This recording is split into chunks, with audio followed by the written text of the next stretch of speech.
200 ambassador Pakistan से बाहर है ना, दूसरी एम्बेसीज में, उसमें से 50 तो इनके शागिर्द हैं। एग्जैक्टली और बहुत सारे सर्विंग जनरल्स, एक्स जनरल्स, वो भी इनके स्टूडेंट्स हैं। जी जी, नेशनल डिफेंस यूनिवर्सिटी में पढ़ाती रही हैं और मैं खुद बड़ा हैरान हूँ कि आधे से ज़्यादा जनरल जो हैं वो चाहे सर्विंग है चाहे रिटायर्ड हैं, वो उनके स्टूडेंट हैं। तो फिर इस्लामाबाद पुलिस ने इतनी हिम्मत और जुर्रत कैसे की, मैं सोच के हैरान हूँ। आप मत हैरान। मैं ये कहती हूँ कि ना वो प्राइम मिनिस्टर है ना ये, इनकी औकात जूते पॉलिश करने की। क्राइम मिनिस्टर ज़रूर है। जी मैम, बहुत शुक्रिया। नाज़रीन देखें, ट्रिपल सी है, वो भी क्राइम मिनिस्टर, अब्बा भी क्राइम मिनिस्टर, बड़े भैया भी, बेटा भी।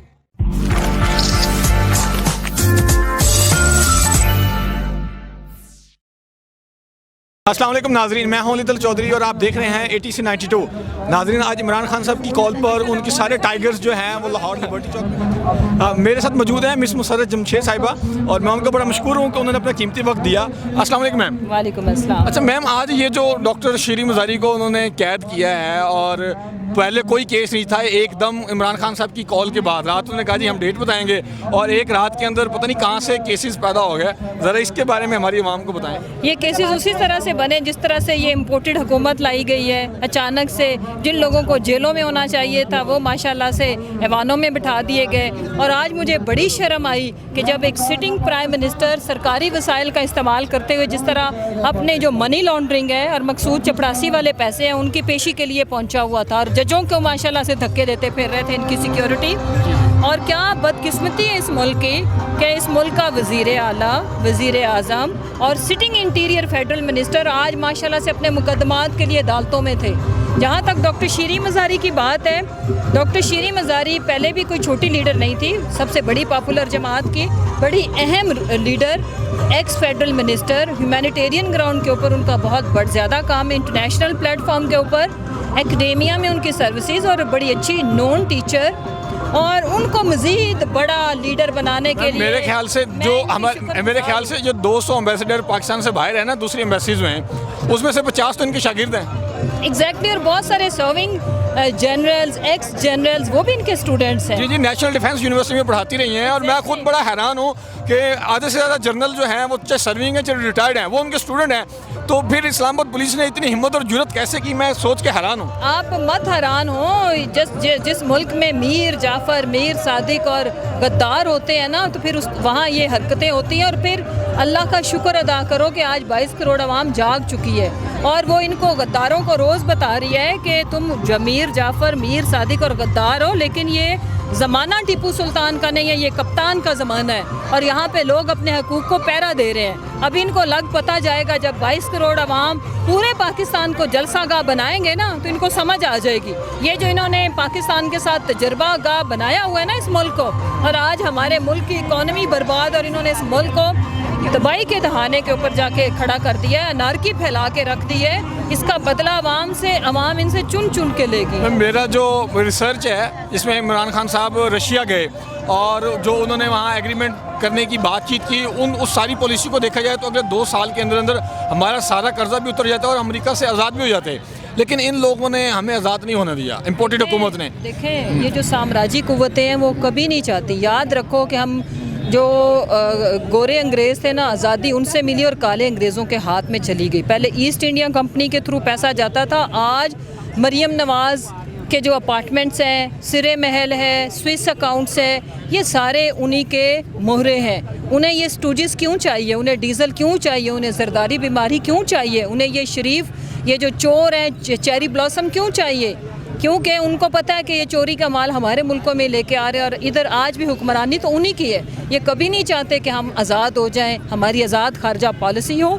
इसी चीज़ की सज़ा इन्होंने पाकिस्तान को दी है। ये स्टेट का डिसीजन था, खाली इमरान खान का decision as a prime minister नहीं था। लिहाजा मैं इन साम्राज्य कुव्वतों को, इन गद्दारों को ये बताना चाहती हूँ कि 22 करोड़ आवाम अब जाग चुकी है।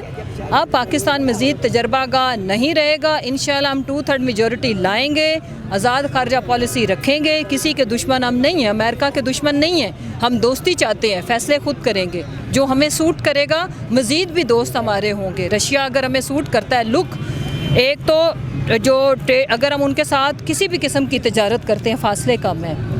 उसके बाद आपको पता है कि 30% रिबेट पे हमें वो तमाम जो फ्यूल products हैं। ऑयल प्रोडक्ट्स सारी वो दे रहे थे। उसके साथ जो गैस का जो मंसूबा था, पाकिस्तान 22 करोड़ का मुल्क है, मज़ीद आबादी बढ़ती जा रही है, आने वाले टाइम में हमारे नेचुरल रिसोर्सेज कम हो रहे हैं, गैस के बिल्कुल ज़खायर कम हो रहे हैं। इसीलिए प्राइम मिनिस्टर इमरान खान ने ये दूर की सोची थी, इसीलिए वो डैम्स बना रहे थे कि मेरे मुल्क का क्या बनेगा जब मैं नहीं हूँगा। लिहाजा इन्होंने एक ऐसे मुहिब्बे वतन पाकिस्तानी का ना सिर्फ दिल दुखाया, इन्होंने 22 करोड़ आवाम को रुलाया, हम सारे रोए थे उस दिन। उस चीज़ का बदला हम इनसे ले रहे हैं। हमें ये क्या मतलब आप गिरफ्तारी की बात कर रहे हो, अगर हमारी जानें भी चली जाएं तो हम देने को तैयार हैं, लेकिन एक दफ़ा इस मुल्क को हम हकीकी मानों में आज़ाद करके छोड़ेंगे। लेकिन मिस ये जिस तरह तशद्दुद करते जा रहे हैं और गिरफ्तारी करते जा रहे हैं, और बड़ी पढ़ी लिखी खातून है, हमारी टीचर हैं, ठीक है, लेकिन उनको अब इस तरह के अगर ये लोग कैद करते जाएंगे तो मुल्क में अनारकी नहीं फैलेगी। और या अगर अनारकी पीटीए की तरफ से नहीं फैलाई जाती, लेकिन इनको जब जिस तरह लॉन्ग मार्च होती है वहाँ पे कोई ये शरारत कर देते हैं, जिस तरह सियालकोट में शरारत की थी, मजहबी मुनाफरत और मुनाफकत फैलाने की उन्होंने कोशिश की, अगर इस तरह इस्लामाबाद में कुछ कर दिया तो फिर क्या करेंगे? देखें, शरारतें तो ये कर रहे हैं, लेकिन इनकी जो शरारतें हैं ना, वो इनके इंशाल्लाह उल्टी ही पड़ रही हैं इनको तदबीरें सारी। वजह यह है कि सियालकोट में इन्होंने जो हरकत की उसका फ़ायदा हमें हुआ क्या कि जी पूरे मुल्क में जलसा हो गया, सिवाय सियालकोट में होता, लिबर्टी में भी हुआ, कराची में भी हुआ, कोयटा में भी हुआ। लिबर्टी में इधर ही थे और अब मुझे ये बताएं पॉलिटिकली हमें क्या, और मैं खान साहब के साथ हम लोग एयरपोर्ट तक गए, मेरी गाड़ी उनके पीछे थी, हमें सियालकोट के अंदर इतना अच्छा जलसा मिला। उसके बाद पूरे सियालकोट रैली की शक्ल इख्तियार कर गया। जो एयरपोर्ट जाने का चंद मिनट का फासला था, कई घंटे लगे हमें जाने में। लिहाजा पॉलिटिकली तो हमें ये फ़ायदा पहुंचा रहे, दुख ये है कि मुल्क का नुकसान हो रहा है हर आने वाले टाइम में। फ़ैसले कर नहीं रहे, इस्टेब्लिशमेंट को खुलेआम कह रहे हैं कि हमें लाए हो तो आओ फैसले खुद करो। ये तो हाल है इनका। भाई हिम्मत करो ना, तगड़े हो। वो चेरी ब्लॉसम साहब, सिर्फ आपको किसने कहा था कि खाली जूते पॉलिश करने? जूते पॉलिश करने के बाद कुछ फैसले भी करने हैं, वो उससे नहीं हो रहे। कभी लंदन जाता है 5 दिन, भाई कसम से जब अल्ताफ़ हुसैन था तब MQM भी इतने दिन के लिए नहीं जाती थी। पूरा का पूरा वज़ीर आज़म पैकेज के साथ मतलब है कि पूरी कैबिनेट लेके चला गया। प्राइम मिनिस्टर लंदन में बैठे हैं। मैं ये कहती हूँ कि ना वो प्राइम मिनिस्टर है ना ये, इनकी औकात जूते पॉलिश करने की। क्राइम मिनिस्टर ज़रूर है। जी मैम, बहुत शुक्रिया। नाज़रीन देखें, ट्रिपल सी है, वो भी क्राइम मिनिस्टर, अब्बा भी क्राइम मिनिस्टर, बड़े भैया भी, बेटा भी। देखिए जी, क्राइम मिनिस्टर की सीरीज़ चल रही है। मैडम ये कह रही थी, और ये लग भी रहा है पूरे पाकिस्तान के हालात वाक़ियत को देखते हुए, कि इम्पोर्टेड हुकूमत जिस तरह जुल्म ज़्यादतियाँ करती जा रही है, वैसे वैसे PTI की जो डिमांड है या मार्केट वैल्यू है या वोट बैंक है, वो बढ़ता ही जा रहा है। और हमारी दुआ है कि ये बढ़े, लेकिन मुल्क जो बाकी ख़तरात हैं उनसे बचा रहे। इसी के साथ इजाज़त दीजिए, बहुत शुक्रिया, अल्लाह हाफ़िज़।